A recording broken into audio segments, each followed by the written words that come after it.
12절부터 21절까지 대적을 치고 남은 자로 여기 보면 초막절을 지키게 할 것을 예언합니다. 이 초막절은 마지막 절기입니다. 시간으로 보면 마지막에 여호와께서 언약하신 대로 다 이루셨다는 확증을 하는 바로 그 절기가 이 초막절이죠. 신학적으로는 이 초막절이 바로 심판입니다. 구약 역사의 그 최종적 심판이 결국은 말라기로 끝이 나면서 이제 실체로 새로 일어날 일들, 성취할 내용들이 연결이 된다고 본다면은 이 초막절은 이제 두 가지 의미가 있겠죠. 그림자인 모든 것들이 여호와의 언약하신 대로 다 이루어졌다는 확증이 되고요. 그 다음에 두 번째는 신약에 가서도 하나님의 그 나라, 신령한 자손 땅 통치 언약을 이루시고 최후의 심판을 하시겠다는 약속을 보여주는 내용도 되는 겁니다. 그림자의 그 끝난 것도 되고 또 장차 오실 메시아께서 그런 방식으로 구약에 근거해서 언약을 성취하실 것에 대한 내용을 동시에 말씀하고 있다는 의미로 초막절을 이해하시면 될 것 같습니다. 자, 12절. 아까 여러분 11절에 다시 저주가 있지 않고 예루살렘이 된다. 예루살렘이 안연히 선다는 말은 샬롬이 샬롬된다 이 말이거든요. 샬롬이 샬롬된다. 자, 그러니까 어떤 평안을 깰 수 있는 게 존재하지 않는다. 자, 그러므로 이렇게 되겠죠. 그러므로 12절 예루살렘을 친 모든 백성에게 여호와께서 내리실 재앙이 이러하니. 그러니까 왜 여호와께서 재앙을 내리시죠? 예루살렘을 샬롬으로 평화로 만들어야 되는데 그걸 자꾸 방해하니까. 자, 곧 섰을 때에 그 살이 썩으며 그 눈이 구멍 속에서 썩으며 그 혀가 입 속에서 썩을 것이라. 무섭죠? 엄청난 재앙이 온다는 거잖아요. 그 이후로 생긴 인류 역사의 기억으로 남아있는 그 유대를 침략했던 자들의 무서운 그 역병, 진노. 특히 여러분 이게 로마 시대 초기에 보면 기독교 초기에 지금보다가 상상할 수 없는 역병이 돌죠. 그러면서 그때 이제 교회들은 도망가지 않고 그 거리에 팽개친 부모와 자녀들을 이렇게 챙기면서 기독교인의 숫자가 엄청 늘어나는 일이 되기도 한 그런 어떤 역사가 있기도 한데요. 뭐 직접 그것하고 관계없지만 이 역사는 이스라엘 백성에게 예루살렘을 공격하려던 자들에게 일어나는 바로 그런 일들이라고 여기서 명시를 하고 있습니다. 뭐 전쟁이 일어나게 되면 썩고 그 다음에 뭐 온 신체가 처참하게 이제 버려지겠죠. 그러니까 이 예루살렘의 그 평강을 보존하기 위해서 하나님께서 세상의 세력들이 이 처참한 전쟁을 하도록 하시는 거죠. 그러니까 택한 백성에게 하나님 살아계신 증거와 또 그 증거가 평안으로 이렇게 자리 잡는 과정에 눈에 보이는 그 사건들은 절대로 평강을 보장할 수 없는 일이 되는 거죠. 그리고 뭐 전쟁이 일어나면 하나님의 백성들만 싹 빼놓고 되는 게 아니잖아요. 뭐 6.25 전쟁이 여러분 교회를 비껴갔습니까? 아니잖아요. 그러니까 그런 어떤 세상의 그 환란에 두시면서 그 속에서 여호와가 약속한 것은 뭐냐면 샬롬을 준다는 거예요. 평강을 주시겠다는 거죠. 근데 그 평강은 우리가 봤던 대로 어디에 속한 평강이 아니죠. 이 땅에 속한 것이 아니었다는 겁니다. 그러면 그리스도가 오셔서 주실 평안과 그리스도를 머리로 한 교회의 평강도 어떤 것인지를 우리가 여기서 알 수가 있죠. 그러니까 구약 근거가 꼭 필요해요. 아주 상세하게, 아주 실질적으로 이렇게 말씀을 하고 있기 때문에 이걸 바탕으로 복음서나 이제 서신서를 봐야 된다고 봐요. 자, 보겠습니다.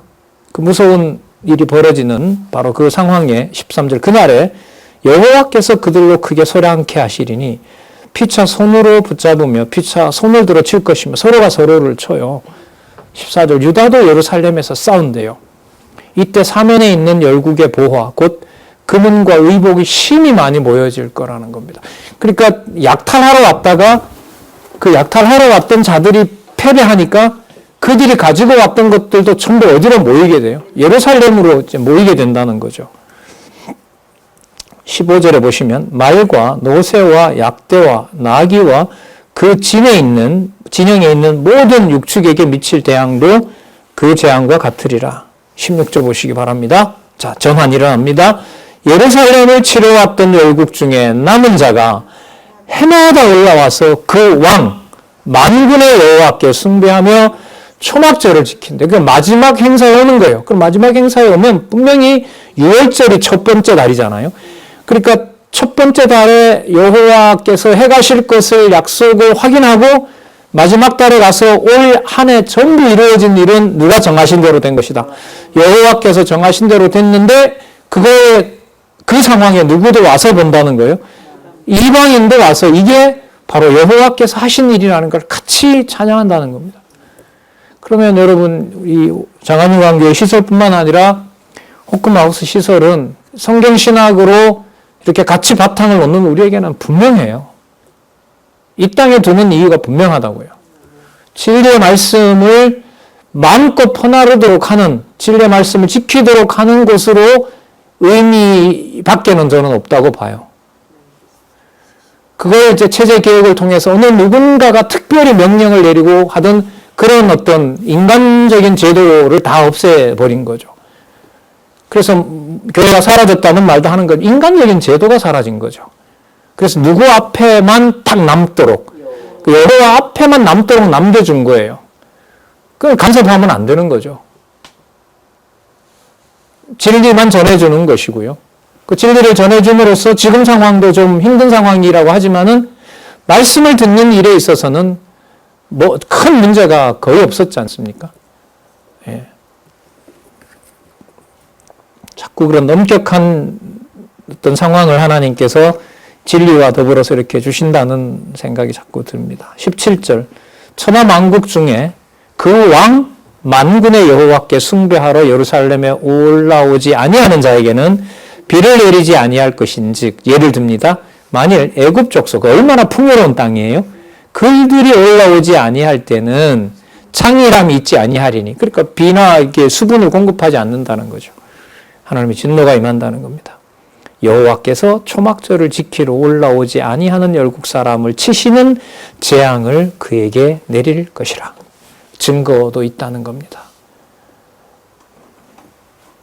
애굽 사람이나 열국 사람이나 초막절을 지키러 올라오지 아니하는 자의 받을 벌이 이러하니 자, 그날에는 자, 어느 정도로 반드시 초막절 지키러 와야 되냐 하면은요. 그날에는 말 방울까지 여호와께 성결이라 기록될 것이라. 그러니까 말도 와야 돼요. 왜 그렇죠? 자기 말 방울이 거룩하기 때문에 와야 돼요. 여호와께 드릴 거룩한 제물이기 때문에 와야 되는 거예요. 그런데 자기네들이 곡식이 많고 풍요로운 땅이라고 애굽이 안 온다? 가만둬서는 안 되는 거죠. 그래서 여러분 이 애굽이라는 나라는 이 이후에 페르시아 제국 이후에 엄청나게 번성하는 제국이 되죠. 그야말로 알렉산드리아라는 도시가 엄청나게 중요한 도시였는데 그 도시가 여러분 지금은 뭐 이집트가 강국이 아니잖아요. 진짜 언제 그랬냐는 것처럼 지금은 대부분 모슬렘 국가로 북부에는 그 곱트족 기독교인들이 있긴 합니다만은 거의 모슬렘 국가로 되어 있고 또 모슬렘이기 때문에 다음에 이제 복음이 회복될 때 지금도 있어요. 지금도 있습니다. 지금도 복음을 받아들이고 있고 예루살렘이 복음화 될 때 이제 거기에 있던 유대와 사마리아와 그 주위의 서남아시아가 복음으로 들은 자들이 등장하겠죠. 자, 20절 읽었고요. 중간에 여호와의 전에 모든 솥이 제단 앞 주발과 다름이 없을 것이라. 그러니까 전 국토에 있는 모든 솥이 거기에다가 재물을 넣고 삶아서 누구에게 경배하고 먹고 마시면 돼요? 여호와께. 이런 날이 된다는 거죠. 여호와의 전에 모든 솥이 제단 앞 주발과 다름없을 것이니. 자, 그러니까 여호와에 쓰는 기명이 따로 있고 지성소에 따로 쓰는 기명이 필요 없는 거예요. 다 그냥 거룩한 거예요. 마치 이방과 유다가 거룩한 것처럼. 21절 거기 나오죠. 예루살렘과 유다의 모든 솥이 만군의 여호와의 뭐가 된대요? 예, 끝났잖아요. 자, 어디에 나오죠? 이사야 66장 20절에 지금 마감이 되고 있어요. 여기 이사야에서 약속했던 내용이 지금 여기 이제 스가랴에 와서 마무리가 되고 있고, 그래서 말라기에 있는 대로 다 이제 끝이 났다고 알려주시는 거고, 언약의 사자 여호와의 이름으로 오시는 분이 바로 그 모든 제사를 완성한다 그러고, 그 전에 엘리야 선지자가 온다 그러고 세례 요한이 등장하게 되는 겁니다. 그리고 신약으로 넘어갑니다. 누구의 선물이 된다고요? 만군의 여호와의 성물이 된다고 합니다. 제사 드리는 자가 와서 이 솥을 취하여 그 가운데 고기를 삶으리라. 모든 솥 가지고 가져와도 돼요. 자, 그날에는 만군의 여호와의 전에 가나안 사람이 다시 있지 아니하리라. 이 보통 가나안 사람이라고 하면은요, 여기에 주석이 가나안 사람, 여기 케나안이라고 하는데, 가나안 사람, 행상인, 무역하는 사람. 본문에서는 행상인으로 번역하는 것이 문맥으로 자연스러워 보인다. 자, 무슨 뜻이냐면 물건 팔아먹는 자들이 설치지 못한다. 어디에? 예루살렘에. 이렇게 되는 겁니다. 그러니까 이윤을 남기기 위해서, 장사를 하기 위해서 성전을 빙자하여 팔고 사고 기명이 성전 기명이라고 사라 그러고 거래하던 것들이 전부 다 끊어지고, 자기가 가지고 있는 모든 것들이 여호와께 뭐가 된다? 성물이 되는, 마음대로 가져올 수도 있는 예루살렘으로 바로 그런 걸로 바꿔놓는다는 거죠. 그러니까 칼과 창을 뭐로 바꾸는 것처럼 삭과 보습으로 바꾸어서 풍요로움을 약속하는 바로 도구가 되는 것처럼, 각 가정에 가지고 있는 아까 뭐까지도 말방울까지라도 성물이 되어서 누구에게 바치는? 여호와께 바치고 여호와 앞에서 그것으로 즐거워하는, 그러니까 성과 속이 다 남은 자들에게는 차이가 없어지는 그런 일들이 벌어진다는 겁니다.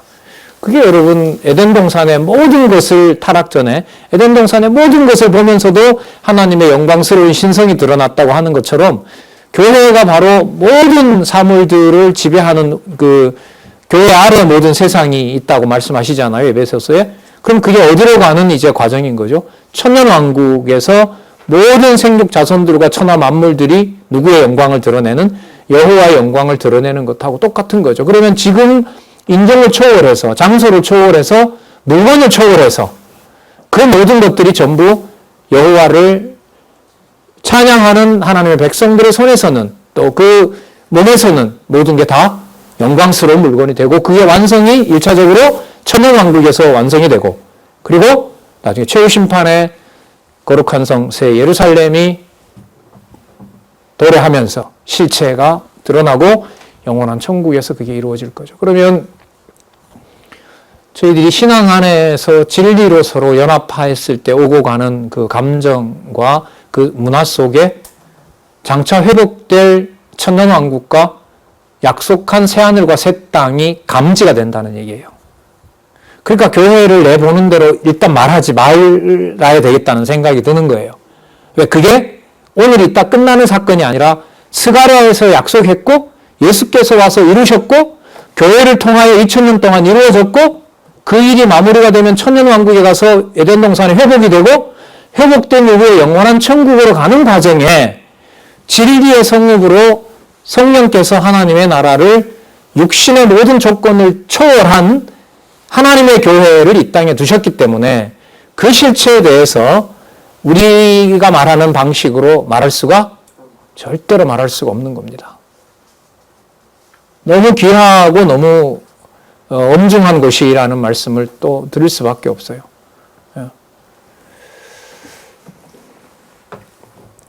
그날에는 만군의 여호와의 전에 가나안 사람이 다시 있지 아니하리라. 그러면 여러분, 장사꾼들이 없어진다는 얘기니까 모든 성물들이 전부 뭐 한다는 거죠? 아니, 섭된 물건들이 전부 뭐가 된다는 거예요? 깨끗한 물건이 된다는 거잖아요. 그러면은 예루살렘에서 특별히 구분해 놨던 재물이나 이런 것들을 없애야 돼요? 그대로 놔둬야 돼요? 없애야죠. 거룩이라고 이름 붙었던 것을 다 폐기해버려야 돼요. 누구라도 그 자리에다가 성물을 넣을 수 있게 돼야 되죠. 그래서 말라기에 다 문 닫고 없애버리라는 거예요. 바로 그러면 뭐의 연장이죠? 스가랴서 마지막 부분의 연장이 바로 연결이 말라기라고 보시면 돼요. 그래서 말라기만 이렇게 공부하는 것은 저는 안 맞다고 봅니다.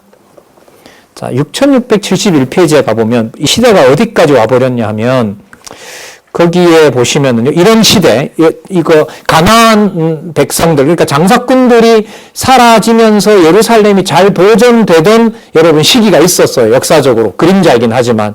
그게 어디냐면 마카비 가문과 하스몬 왕가예요. 자, 한번 볼게요. 6671에 그 첫 번째 단락 밑에서부터 다섯 번째 줄에 보시면 이러한 예언 역시, 그러니까 그 말방울까지라도 이렇게 거룩하게 되는, 또 여호와의 이름만 부르면 누구라도 예루살렘에 올 수 있도록 하는, 자, 이러한 예언 역시 유대의 독립시대인 마카비 가문과 하스모니안 왕조 알렉산드리아 얀네우스 시대 76년까지 오죠. 그럼 76년은 로마 제국이 벌써 힘을 기르고 있을 때거든요. 그러니까 헬라 제국과 로마 제국이 서로 겹쳐있는 시기까지가 이게 76년이라고 보시면 돼요. 그리고 여기로부터 여러분 8년 후가 되잖아요. 68년도에 그 카이사 황제의 친구였던 폼페이우스가 와서 예루살렘에 와서 불을 지릅니다. 다 태우지는 않는데. 그리고 자기네들 그 로마의 신전처럼 그 멋진 우상이 있는 줄 알았는데 문을 열어보니까 아무것도 없는 거예요. 뭐 우상이나 이런 걸 만들어 놓지 않으니까. 그래서 별거 없네 그러면서 문을 닫았던 역사도 있고, 거기에 이제 여기에 자꾸 유대인들이 모여드니까 그걸 이제 불을 놔서 완전 소지는 아닌데요. 여러분 그때 68년에 그 손상시켰던 바로 예루살렘 성전을 바로 헤롯이 예수님 오실 때까지 짓고 있었던 거예요. 아셨어요? 그게 68년이거든요. 그러니까 68년이고 80년 동안 짓는 거니까 그때부터 헤롯이 시작을 해서 예수님 왔을 때 더 지나서 80년 동안 AD 70년에 그 망해버린 예루살렘 성전을 지었던 거죠. 바로 그렇게 역사적 사실로 증거가 됩니다.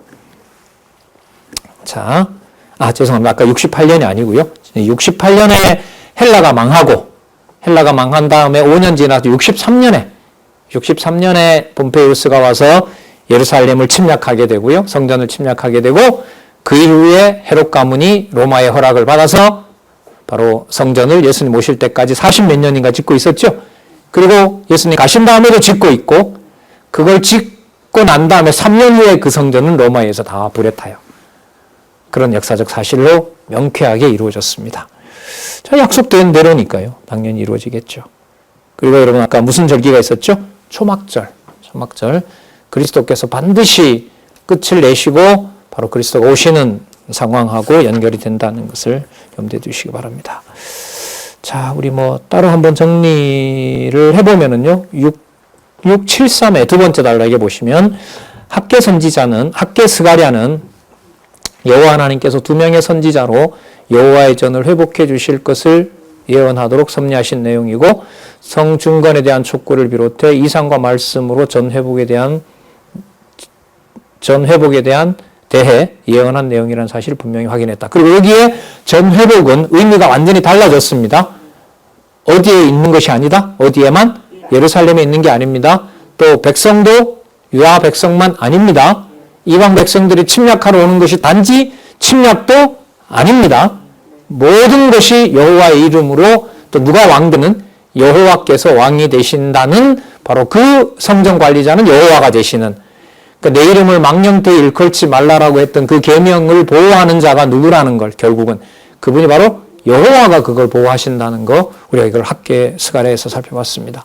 그러니까 521년에 불러서 5년 전부터 성전이 완공된다고 하는데, 그 성전이 그 솔로몬의 성전보다 크다고 하는 이유는 규모가 크기 때문이 아닙니다. 모형이 크기 때문이 아니에요.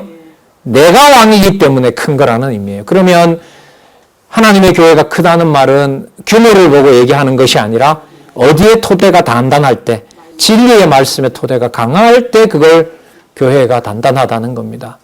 그런 의미에서 몇 년 동안에 일어난, 한 2년 동안에 일어난 여러분 이 장안중앙교회에서 말씀을 공부하신 일은 하나님의 놀라운 은총임에 틀림없습니다. 지금 만약에 개방이 되고 여기서 말씀 연수가 시작된다면 저는 부탁하고 싶은, 편하게 부탁할 수 있는 동역자들이 저는 꽤 많이 있습니다. 꽤 많이 있다고 봅니다. 과거에는 뭐 특정한 어떤 연구 그룹이 그렇게 했다고 하지만은 이제는 장로님들, 혹은 목사님, 권사님들, 혹은 집사님들이 성경신학에 대해서 처음 소개받는 분들에게는 소개할 분들이 좀 많습니다. 그런 의미에서 함께 동역하는 분들이 더 매진할 수 있고 또 한 페이지라도 다 누락됨이 없이 성경신학의 귀한 가치를 같이 간직했으면 좋겠다는 생각이 듭니다. 자, 말라기도 여러 방면에서 여러분들에게 예고를 드렸습니다. 그러면 자, 처음에 제사가 부패한다라고 하는 것으로 책망하는 것은 이상한 일이 아니고 너무나 당연한 일이다. 이제 한번 볼까요? 물론 목적은 책망 자체가 목적이 아닙니다. 여호와를 깨닫게 하는 거, 이 일에 여호와께서 살아계시다는 것을 증명하는 거, 바로 그 여호와의 존재에 계시죠. 자, 본문으로 바로 가도록 하겠습니다. 자, 제사장들에 대한 책망이 나오는데요.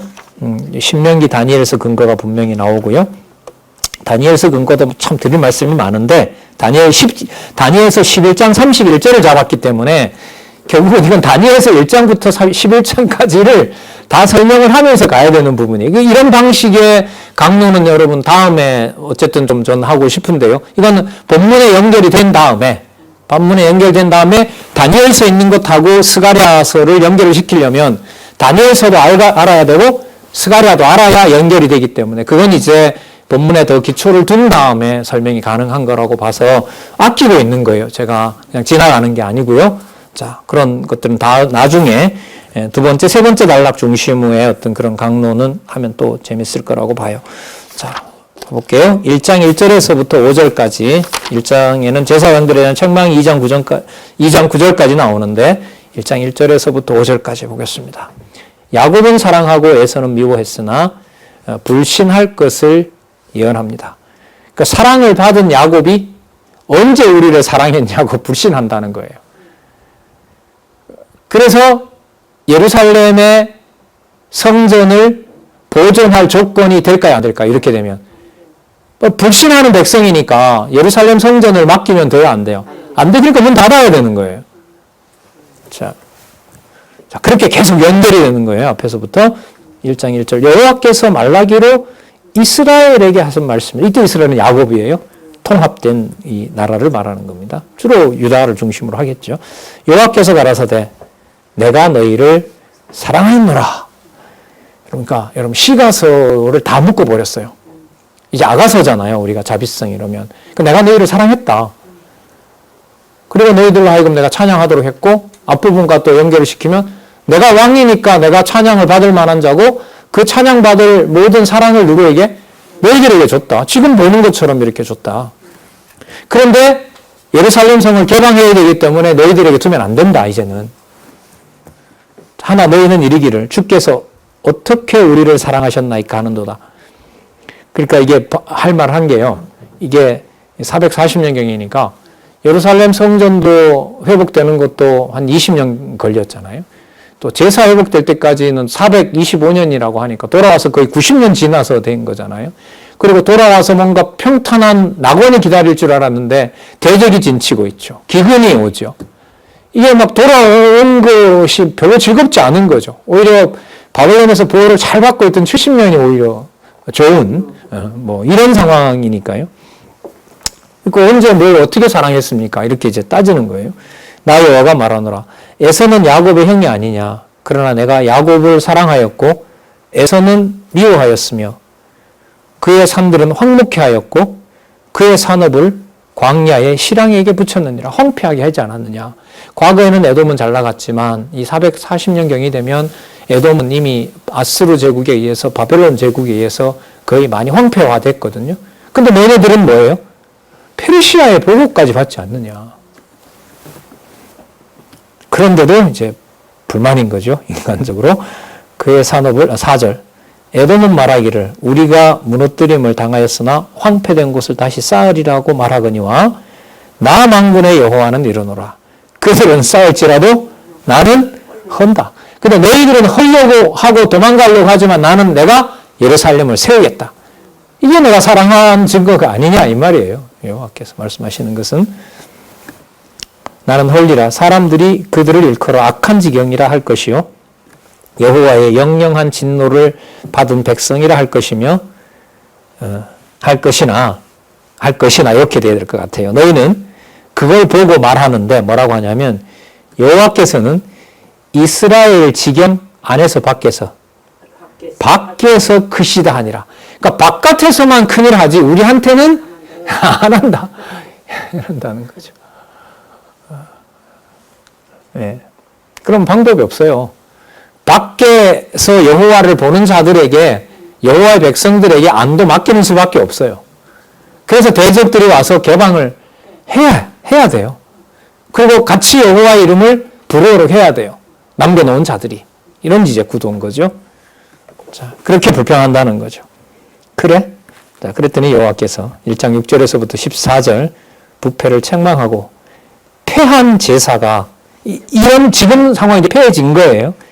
회복될 것과 또한 그렇기 때문에 앞으로 이 제사는 내가 받지 않겠다고 하는 겁니다. 내 이름을 멸시하는 제사장들아. 그러니까 아까 5절처럼 여호와 이름을 망령태 일컫는 그 제사장들을 말하는 거죠.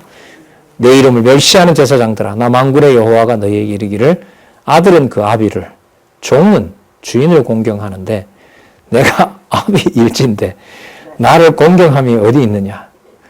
내가 주인일진데 나를 두려워함이 어디 있느냐 하나 너희는 이르기를 우리가 어떻게 주의 이름을 멸시하나이까. 지금 잘하고 있지 않습니까? 성전도 지었고 절기 때 가져오기도 하고 있고 금식도 하고 있고 우리가 뭘 여호와를 소홀히 한 적이 어디 있습니까?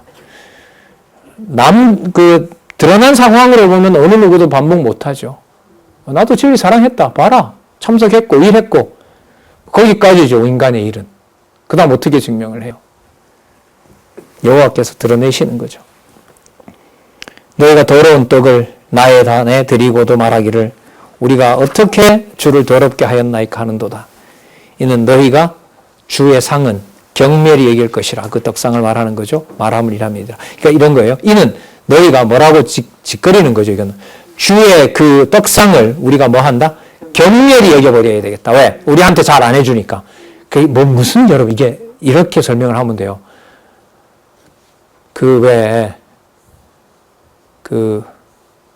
못된 사람한테 떡을 줄 때 먹고 잘 되라고 주는 게 아니라 옛다 이거나 받아 뭐라 그러죠? 치읓으로 시작하는 거 있잖아요. 치읓. 옛다 이거나 이런 식이라는 거예요. 지금 이 유다 백성이. 맨날 바쳐도 잘 안 해주는데 뭔 신이냐 네가 이런 거죠. 만군의 여호와가 이르노라 너희가 눈먼 희생으로 드리는 것이 어찌 악하지 아니하며 저는 것 병든 것으로 드리는 것이 어찌 악하지 아니하냐. 이제 그러면 그걸 너희 총독에게 드려봐라. 그 총독이 그거 받냐? 정작 총독에게는 겁이 나서 그렇게 하지 못하면서 나한테 와서는 그걸 드리느냐? 9절 만군의 여호와가 이르노라 너희는 나 하나님께 은혜를 구하기를 우리를 긍휼히 여기소서 하여 보라. 너희가 이같이 행하였으니 내가 너희 중 하나인들 받겠느냐? 내 백성 아는 짓을 다 해놓고 여호와께 긍휼을 구한다? 글쎄 그게 될 일이냐? 10절 만군의 여호와가 이르노라 너희가 내 단 위에 헛되이 불사르지 못하게 하기 위하여 너희 중에 성전 문을 닫을 자가 있었으면 좋겠다. 여러분 그래서 이 성전을 지금 시간으로 보면 이게 지금 440년경으로 보면 165년이 되니까요. 몇 년 후가 되죠? 한 240~50년 후에 안티오코스 에피파네스가 문을 닫아버리게 되는 거예요. 그런 역사적 사실로 이루어지게 돼요. 그걸 여러분 6679에 보면 그렇게 주석을 해놨습니다. 자,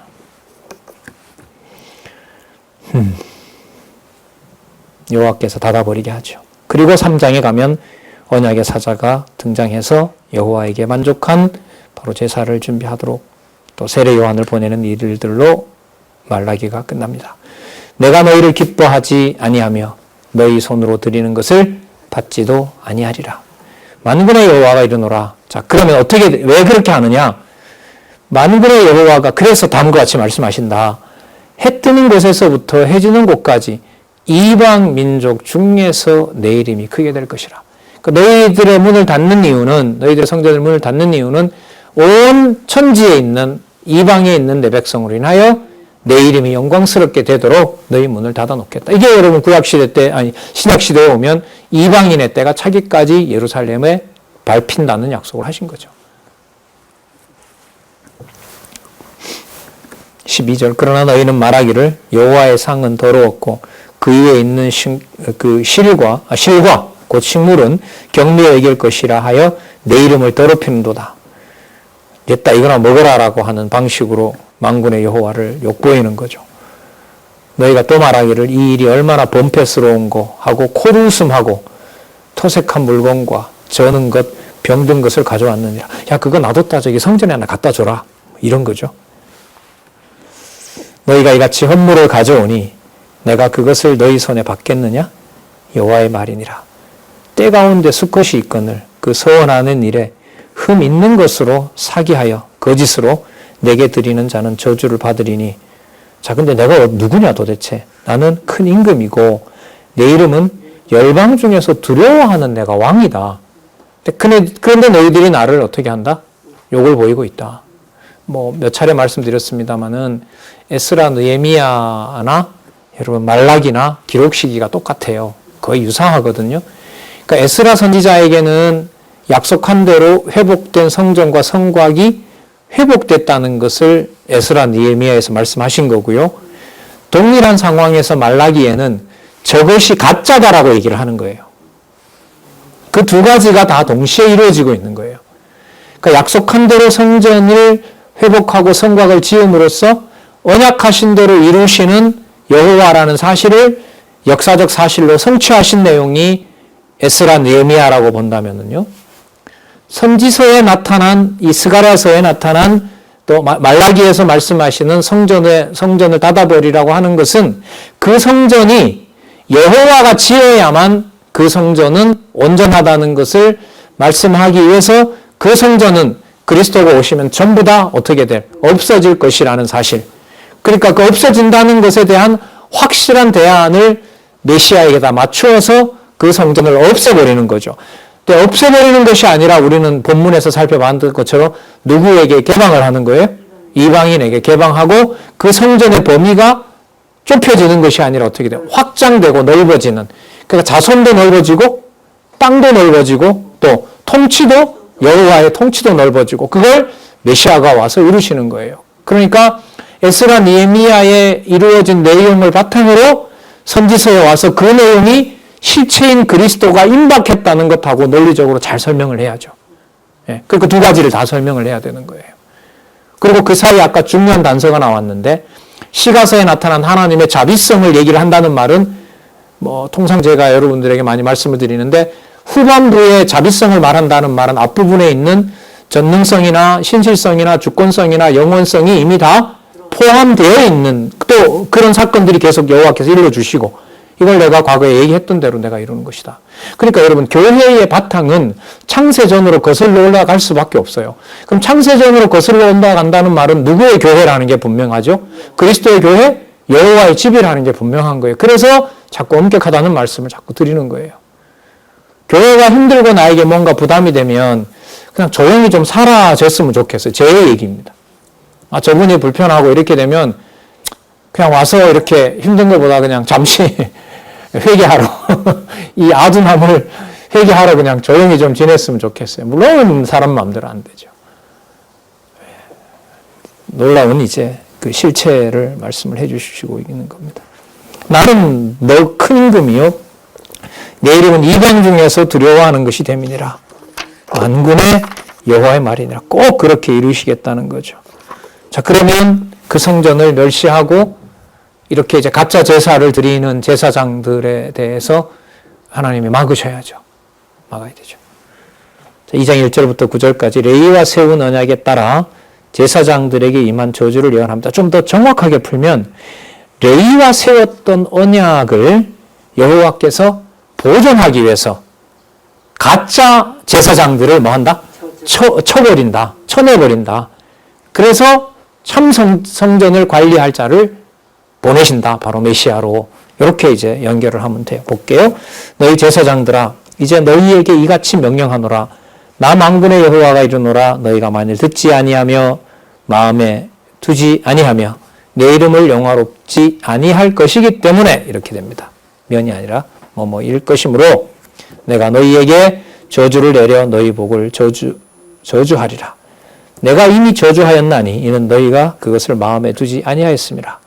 보라, 내가 너희의 종자를 견책할 것이요 책망할 것이고 너희 절기의 희생의 똥을 너희 얼굴에 바를 것이라. 안티오코스 에피파네스에 의해서 성전을 돼지 막사로 만들어 버리잖아요.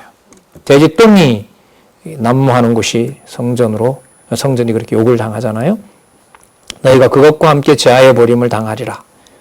만군의 여호와가 이르노라. 내가 이 명령을 너희에게 내린 것은, 그 다음 보세요. 레위와 세운 나의 언약이 항상 있게 하려 함인 줄 너희가 알리라. 그러니까 이런 거죠. 그걸 하려고 레위 지파를 세웠는데 레위 지파가 그걸 해요, 못해요? 못해요. 그러면 세운 걸 파기할 수는 없어요. 세워놓은 걸 파기하면 여호와가 안 되니까. 그러면 그걸 수행할 준비를 누가 하셔야 되죠? 여호와께서 하시고 여호와께서 이루셔야 되는 거죠. 지금 스가랴서에서부터 진행되는 그 말씀의 흐름으로 보면 그 해석이 맞는 거죠. 자, 그 다음 더 중요합니다. 레위와 세운 언약은 뭐냐면 뭐라요? 생명. 어디에 있는 생명인 것을 우리가 확인했죠. 하늘에 속한 생명인 것을 확인했고 범위도 유대를 넘어서는 거라는 것도 확인했고 그들에게도 무슨 언약인 거죠? 평강의 언약인 겁니다. 샬롬이라 그러죠. 생명과 평강의 언약인 거예요. 그런데 이걸 지금 레위 지파가 관리를 못해요. 못하게 해버렸어요. 그러면 덮을 수도 없어요. 왜? 그건 언약이 파기되는 거니까. 그러면 그걸 회복할 자를 보내주셔야 돼요. 그분이 바로 메시아인 겁니다. 그래서 여러분 생명과 평강 이 개념의 조합은 참 놀랍죠. 그 생명은 여러분 자손 언약의 핵심 아닙니까?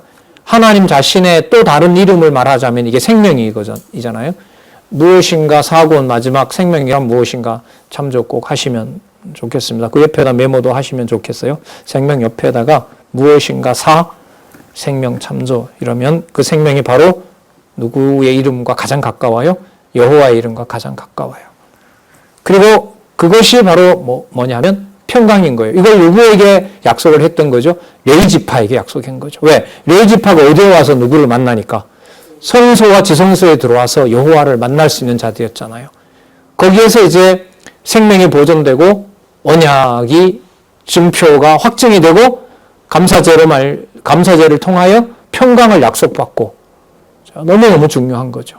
그걸 이제 내가 이루겠다고 하시는 것이 바로 여호와의 약속입니다. 그래서 역사적으로 보면 이걸 헬라 제국에게 빼앗겼지만 마카비 가문이 보호를 좀 하고요. 근데 마카비 가문으로 끝나는 것이 아니라 말라기 이제 3장에 가면 누가 온다는 거죠? 언약의 사자가 와서 한다는 거예요. 그리고 요한계시록에 가면 이 마카비 가문은 그냥 헬라 제국에 빌붙어 살던 거짓 왕이라고 판명이 나는 겁니다. 그리고 그 후예들이 대제사장 바리새인들이 자기네들의 권력을 침탈하려고 하자 결국 예수님을 죽여버리는 그 성전 관리자가 아닌 거죠. 그들은. 그런 역사적 사실로 이루어지는 겁니다. 자, 내가 이것으로 그에게 준 것은 그로 경외하게 하려 함이라. 그가 나를 경외하고 내 이름을 두려워하였으며 그 입에는 뭐가 있어요? 진리의 법이 있었고 분명하죠? 그 입술에는 뭐가 없었어요? 그 진리의 법이 입술에 있으니까 불의함이 없겠죠. 그리고 또 나옵니다. 화평, 이게 평강하고 똑같아요. 똑같은 말이에요. 샬롬이라고, 샬롬. 그가 화평과 정직한 중에 나와 동행하며 많은 사람을 돌이켜 죄악에서 떠나게 하였느니라. 이게 원래 내가 세워놨던 생명과 평안의 언약이었다. 근데 제사장들 너희들 지금 그렇게 하지 않지 않느냐. 그래서 이걸 없앤다. 7절입니다. 대저, 제사장의 입술은 지식을 지켜야 하겠고 사람들이 그 입에서 율법을 구하게 되어야 할 것이니 제사장은 만군의 여호와의 사자가 됨이니라. 여러분 앞부분에 이거 나왔죠? 아까 여기서는 여호와의 사자가 누가 된다 그랬죠? 모든 유다 백성들이 된다 그랬죠. 그리고 여기 여호와의 사자가 나왔어요. 누구와 관련해서? 제사장과 관련해서. 자, 그 다음에 여러분 3장 1절에 가면 3장 1절 한번 먼저 가볼게요. 3장 1절에 가면 만군의 여호와가 이르노라. 보라, 내가 누구 사자? 내 사자를 보내리니 그가 내 앞에서 길을 예비할 것이요 또 너희의 구하는 바 주가 호련히 그 전에 이 말이니 곧 너희가 사모하는 누구라? 언약의 사자라. 사자라. 아까 여러분 다시 돌아오면 2장 몇 절에 누구의 사자요? 여호와의 사자. 만군의 여호와의 사자가 된다. 이건 바로 여러분 이 삼직 중에 바로 이게 선지자직으로 가야 되는 아주 중요한 근거라고 저는 생각을 해요. 예. 자, 그러니까 이제 왕이 나가서 정복하고 이거 보다가 진리가 바탕이 되지 않으면 자손 언약이 이루어지질 않아요. 진리로 태어나는 자녀가 아니면 국가 조건이 성립을 할 수가 없다고 보는 거예요. 자, 그래서 이제 이 진리의 말씀 또 입술의 지식을 지켜주는 일이 있어야 된다. 이 말씀을 강조하는 겁니다. 너희는 정도에서 떠나 많은 사람에게 율법을 거치게 하는도다. 전하기는커녕 나 만군의 여호와가 이르노라. 너희가 레위의 언약을 파하였느니라. 그러니까 규정인 거예요. 너희들이 이 언약을 지킬 수가 없는 자들이다. 이미 여러분 앞부분에서는 각자 다 여호와의 이름을 구하게 된다고 이미 우리는 살펴봤습니다.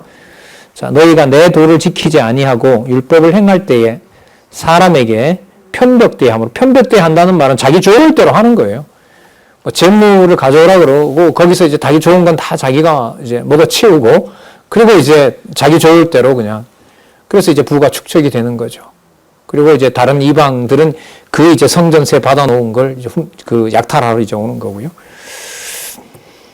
편벽되게 하였으므로 나도 너희로 모든 백성 앞에 멸시와 천대를 당하게 하였느니라 하시니라. 이미 그 이루어진 걸로 얘기를 하고 있습니다. 자, 2장 10절에서부터 17절에 보면 괴사를 행하는 백성을 끊고 제사를 받지 않는다고 예언합니다. 자, 10절에 보시면 우리는 한 아버지를 가지지 않았느냐? 한 하나님의 지으신 바가 아니냐?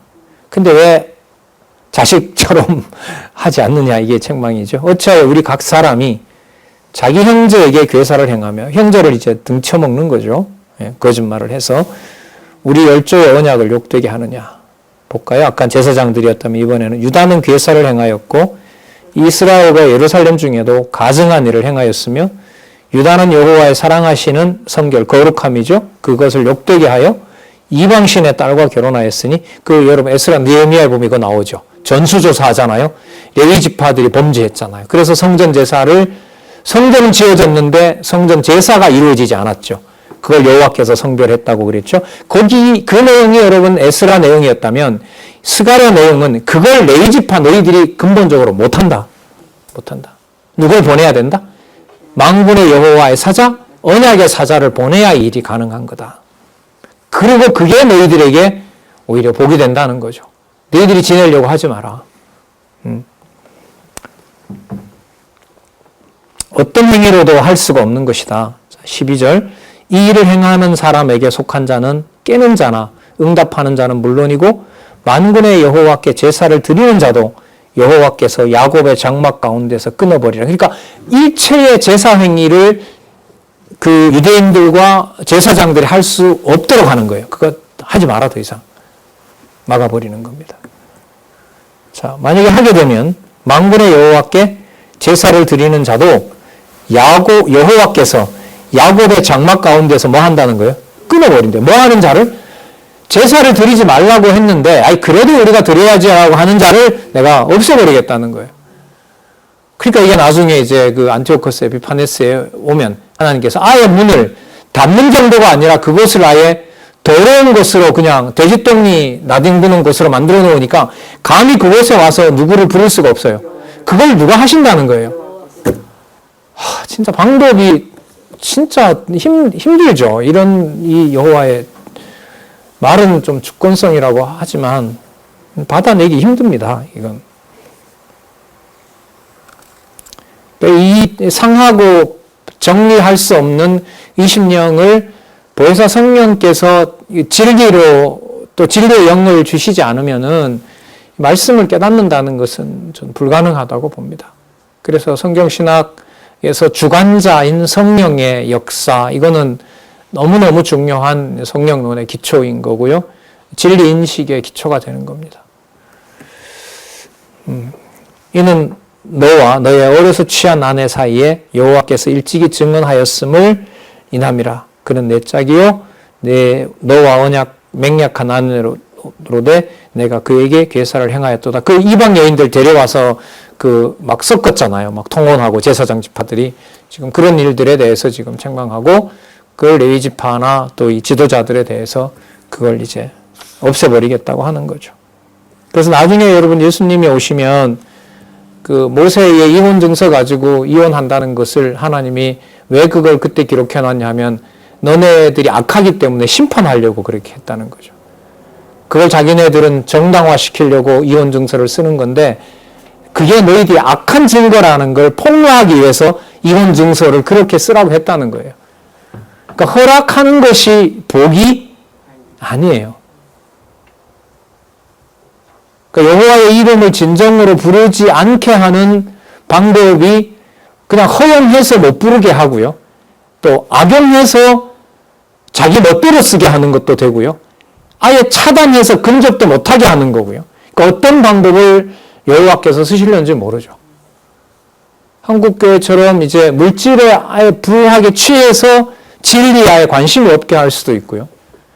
그 다음에 너무 힘들어서 예수님 비유처럼 이게 다 나한테 무슨 소용이 있냐라고 못 듣게 할 수도 있고요. 뿌리자마자 그냥 사단이 채워갈 수도 있고요. 어떤 방식인지는 몰라요. 하지만 30배, 60배, 100배에 대한 약속은 분명한 거예요. 그런데 여러분 100배는 많은 거고 30배는 작은 거다라고 평가하면 안 되는 거예요. 그건 세상의 눈인 거예요. 그래서 교회에 누가 크고 누가 어른이고 그거의 물리적인 것으로 이렇게 나눌 수가 없는 겁니다.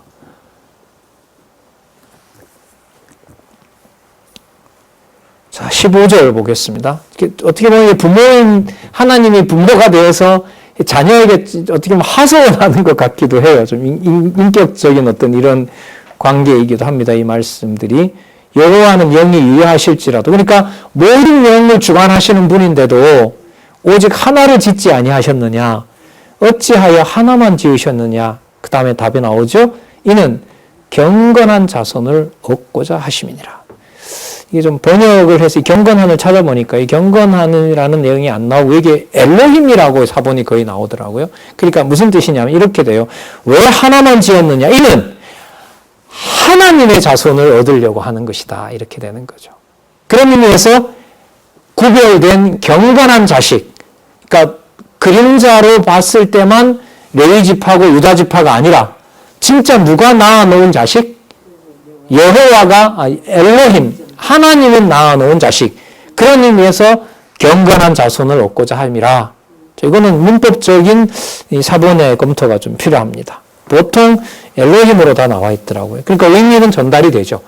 내가 낳는 자녀를 낳으려고 한다. 그리고 그게 이방인이라도 이방인이라 하더라도 더러운 자식이 아니라 어떤 자식이다? 경건한 자식이다. 이렇게 이제 연결은 할 수가 있다고 봐요.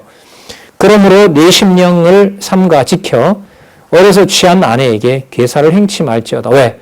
하나님의 자녀를 낳는 대상이니까. 그러니까 지금부터 여러분 이 기준으로부터 시작해서 낳는 자녀는요.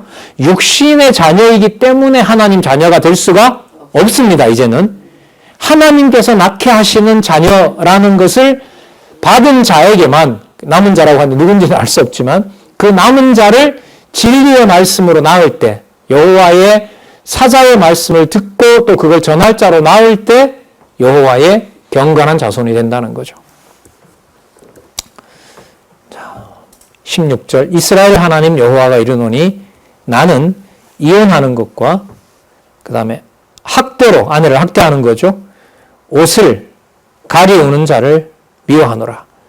그러니까 이제 번제를 옷으로 가리운다 이 말입니다. 그러니까 옷으로 가린다는 말은 학대하고 마치 뭐 하지 않는 것처럼 학대하지 않는 것처럼 이렇게 숨기려고 하는 자. 그 자를 내가 다 찾아내겠다는 거죠. 그러니까 여러분 조건이 어떻게 되냐면 과거의 부인은 단지 아내는 육신의 자녀를 낳는 자가 됐는데 하나님께서 지금은 내가 내 자녀를 낳도록 그 아내를 내가 쓸 거기 때문에 그 여자에 대해서 이혼 증서가 있더라도 내보내면 너는 진부벌된다 이렇게 되는 겁니다. 그러니까 육신의 관계를 포함하면서 육신의 관계 이상의 누구의 자녀라는 사실, 하나님의 자녀라는 사실을 아까 우리 살펴본 대로 유다뿐만 아니라 유다 어느 곳에 있더라도 누구 이름을 부를 수 있는, 여호와 이름을 부를 수 있는 그런 자녀가 됐다는 거예요. 누구도 포함하고 이방인도 포함한. 이게 교회입니다. 이게 교회예요. 이게 그리스도가 오셔서 세우실 교회인 겁니다.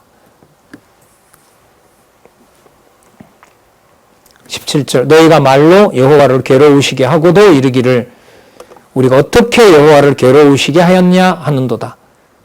이는 너희가 말하기를 모든 행악하는 자는 여호와의 눈에 선이 보이며 그에게 기쁨이 된다 하며 또 말하기를 공의의 하나님이 어디 계시냐 함이니라.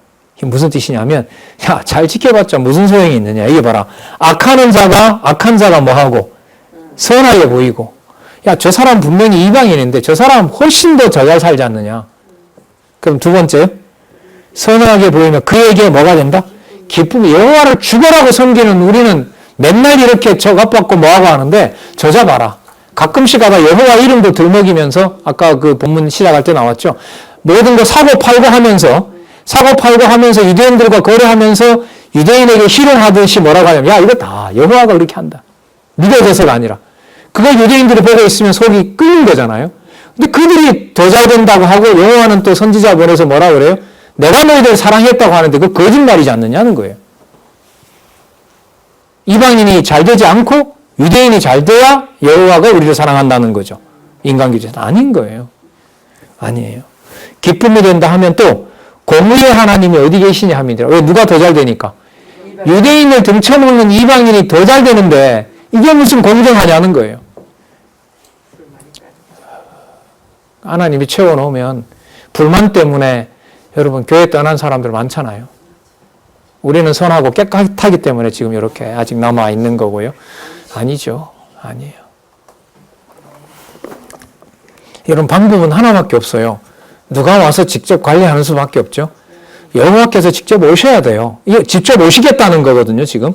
그러니까 놔두려 하는 거예요. 그 자녀를 낳는 그 여인 이혼 증서를 거기다 적용하지 말라는 거예요. 얘는 내가 그로 하여금 언약의 말씀을 가진 자로 내가 태어나게 하겠다는 거죠. 신령한 자손 번창을 약속하는 거죠. 자, 그래서 3장 1절에 내가 미리 보내기도 하고 언약의 사자 너희들이 기다리는 여호와를 자꾸 나타나라고 그러는데 내가 이제는 가겠다. 바로 내가 언약의 사자의 이름으로 너희에게 가겠다. 그게 여러분 3장부터입니다. 예, 한 4분 지났네요. 다음 시간에 소선지서 끝나겠죠? 소선지 끝나고요. 호세아부터 소선지서를 다시 하겠습니다. 그래서 12권 가져와야겠죠? 12권 가져오셔서요. 2시간이 될지, 3시간 다가 될지 3시간 넘어갈지는 잘 모르겠고요. 일단 다음 시간에 12권 13권으로 소선지서 책만 가져오시기 바랍니다. 읽어오지는 않아도 됩니다. 읽어오라는 얘기입니다. 책만 가져오셔도 돼요. 예, 책만 절대로 오시라고 말씀을 안 드렸어요, 저는. 그리고, 마태복음을 안 갈 겁니다. 이사야부터 다시 정리할 겁니다. 그리고 마태복음으로 안 갈 겁니다. 창세기부터 정리할 겁니다. 그리고 1학기 말이나 그렇게 됐을 때 개론 중심으로 물론 정리를 하고요. 그때 여러분 가지고 계신 2019년 그러니까 소선지서까지 대선지서까지 하고요. 그 다음에 창세기부터 할 때는 2019년에 받으신 성경 개론을 가지고 오시고 성경을 가져오시기 바랍니다. 그런 식으로 다음 순서를 갖도록 그렇게 하겠습니다. 기도하겠습니다. 하나님 아버지 감사합니다. 귀한 시간 허락해 주시고 엄격하고 때로는 무섭고 또 너무나 심오한 하나님의 말씀 깨닫게 해주셔서 너무나 감사드립니다. 진리로 고민하며 더 진리 속으로 들어가서 여호와 하나님 깨닫고자 하는 많은 귀한 주의 동역자들이 있습니다. 하나님 지혜와 명철을 허락하여 주시옵소서. 주신 바로 그곳에서 하나님 말씀 더욱 사랑하는 지체들, 형제들, 동역자들, 선후배 여러분 여러 성도들이 될 수 있도록 바로 그 모든 여러 은사교회들 그곳에서 하나님의 순수한 말씀으로만 그 교회가 세워지고 또한 성장할 수 있도록 하나님 마지막 시대에 하나님의 무한한 은총을 간구하고 또 간구합니다. 지켜주시고 보호하여 주시옵소서. 예수님의 이름으로 기도드렸습니다. 아멘.